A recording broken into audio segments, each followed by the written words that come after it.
Magandang hapon! Kumusta po? Narito po ulit ang update natin para sa lagay ng ating panahon. Ngayong hapon po ng June 23, 2025. Sa ngayon po ay aktibo na ulit ang karagatan sa paligid natin na bumuo ng mga sama ng panahon. Mayroon na pong bagyo sa labas ng ating area of responsibility na tinawag na po sa international name na SEPAT, pero hindi na po yan banta sa ating bansa. Samantala po, may isang low pressure area na nabuo kaninang umaga lamang dyan sa may West Philippine Sea at sa ngayon ay nasa layo ng 213 km west ng Bataan at kumikilos po yan pa westward, palayo na po dito sa ating bansa, pero yung trough po nito ay nakakaapekto pa rin dito po sa atin, lalo na sa western section po ng Luzon.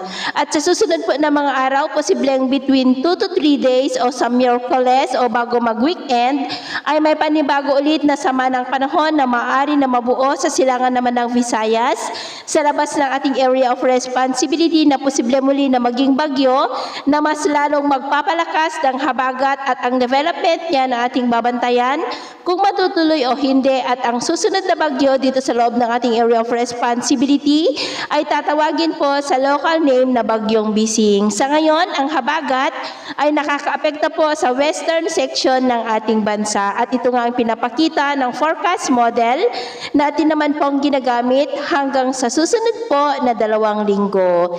At sa lagay ng ating panahon, ngayong hapon ay nakakaranas ng maulap na kalangitan with isolated rains ang malaking bahagi po ng Central Luzon.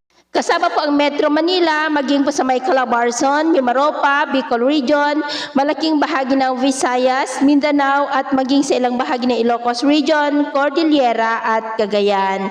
At mamayang gabi po may tsansa pa rin ng mga isolated rains sa iba't ibang bahagi ng ating bansa, kaya mag-ingat po tayo dahil posible pa rin po ang mga banta ng mga pagbaha at pagguho ng lupa.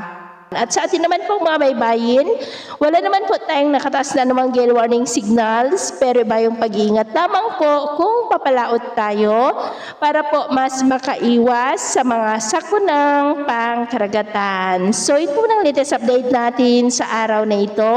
At ako po muli si James na nagsasabing sa kahit anong pagsubok po na darating sa ating buhay, huwag na huwag po tayong mawawalan ng pag-asa. Thank you and God bless!